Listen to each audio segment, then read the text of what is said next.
It was already known that Matt Campbell was a highly sought-after commodity on the latest spinning of the coaching carousel.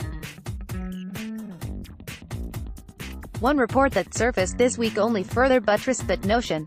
Citing a person with direct knowledge of the situation, the Des Moines Register has reported that 6 NFL teams reached out to Campbell during this most recent NFL hiring cycle. Previous reports had the New York Jets interested, although the Iowa State head coach reciprocate. CFT can confirm that the Cleveland Browns were another of the half-dozen NFL organizations with varying levels of interest, although those discussions never got out of the driveway, let alone very far down the road.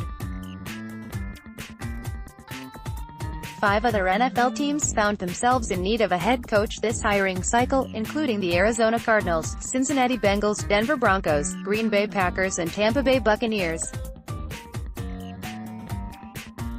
Additionally, it was reported in mid-December that Campbell was one of 4 individuals from outside of the Ohio State football program athletic director Gene Smith considered as Urban Meyer's replacement. OSU ultimately stayed in-house and promoted offensive coordinator, quarterbacks coach Ryan Day. Interestingly enough, ISU announced a week and a half prior to that, reports surfacing that Campbell had agreed to sign a contract extension, his second amended contract in a year. Fortunately, common sense has prevailed. Monday, reports surfaced that Southern Miss was set to interview disgraced former Baylor head coach Art Briles for its offensive coordinator opening. 2 days later, and after significant backlash from the Southern Miss community as well as the media both local and national, the football program confirmed in a statement that Briles is no longer a candidate for the opening. We have met with Art Briles regarding a position with the Southern Miss football program. Following that meeting, we informed him that he is not a candidate. The university will have no further comment on this matter. Briles was fired by Baylor in May of 2016 amidst a sexual assault scandal involving his Bears football program. In August of last year, the disgraced coach was hired by a CFL team. A couple of hours later, after the hiring was denounced by fans and sponsors, the organization announced that Briles would no longer be joining the team. Late January of 2017, damning details in one of the handful of the lawsuits facing Baylor University emerged, with that suit alleging that 31 Bears football players had committed 52 acts of rape over a period of 4 years beginning in 2011. Not long after, a legal filing connected to the libel lawsuit filed by a former Boo football staffer produced emails and text messages that paint a picture of the former Bears head coach Briles and/or his assistants as unrestrained rogue elements concerned with nothing more than the image of the football program off the field and its performance on it. The details in a damning document dump include allegations that Briles attempted to circumvent Boo's judicial affairs folks when it came to one player's arrest, and on Briles asking, in response to one of his players brandishing a gun on a female, she reporting it to authorities, and asking, she a stripper, when told one of his players expected a little something extra from a female masseuse, and stating in a text, we need to know who the supervisor is and get him to alert us first, in response to a player who was arrested on a drug charge because the apartment superintendent called the police. In reference to a woman who alleged she was gang raped by several Bears football players, Briles allegedly responded, those are some bad dudes.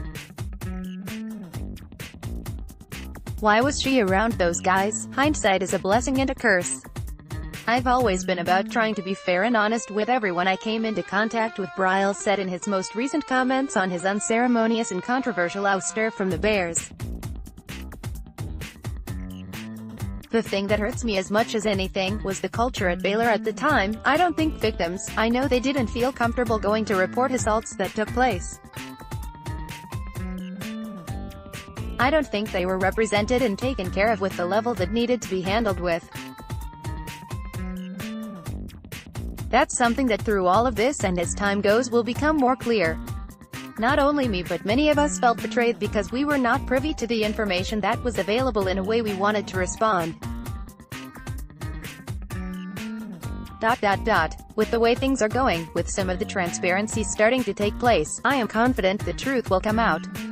It's not just important for me. In August of last year, Briles was named as the head coach of the Guelfi Firenze American football team in Florence, Italy.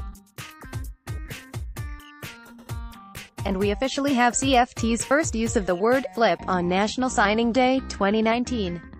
Last month, four-star defensive lineman Chris Bogle verbally committed to Alabama. In the days leading up to Wednesday, however, there was a growing sentiment that the high schooler could ultimately opt for either Florida or Miami.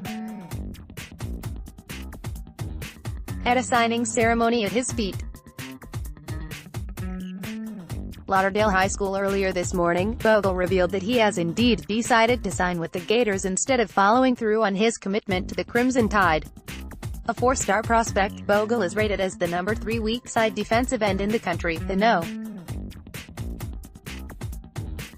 10 player at any position in the state of Florida, and the No. 71 player overall on 247sports.com's composite board. Florida came into Wednesday with the 11th ranked signing class. The Bogle flip bumps them to No.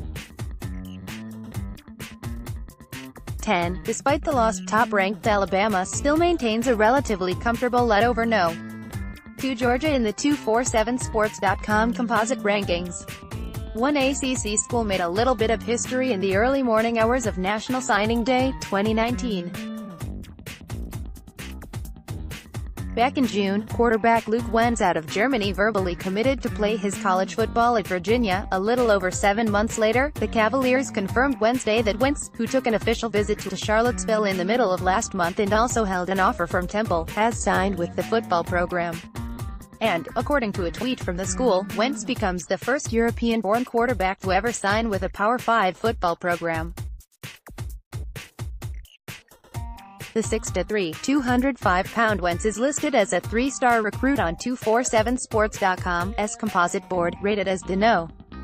33 dual-threat quarterback in the class of 2019. Based on his relative inexperience, he didn't start playing quarterback until the age of 15. It's highly likely that Wentz will take a redshirt his true freshman season. For a deeper dive into how Wentz got to this point, click here for an excellent SBNation.com piece on the international prospect. Based solely on appearances, it looks as if one of Miami's newest additions would be just as comfortable in an octagon as he would on the gridiron. By way of Mandurah, Australia, Lewis Headley is a punter from City College of San Francisco who committed to Miami in November of last year but didn't put pen to paper during the early signing period a month later, late Tuesday, and as it was Wednesday in his native Australia, Headley officially signed on as a member of the Hurricanes' 2019 recruiting class. What makes Headley unique, especially for a punter, is both his size. He's listed at 6'4", 215 pounds, and his appearance. He's seemingly covered from head to toe in tattoos. As for his punting prowess, Headley averaged just 38.6 yards per punt at the junior college level in 2017. He then sat out the 2018 football season in order to preserve a year of eligibility, which means he'll have 3 years to use beginning with the 2019 season. Despite the numbers in his lone season at the collegiate level, 247sports.com writes that experts praise him for his strong leg and ability to punt on the run. That same recruiting website had Headley as the No. 1 junior college punter on its composite board.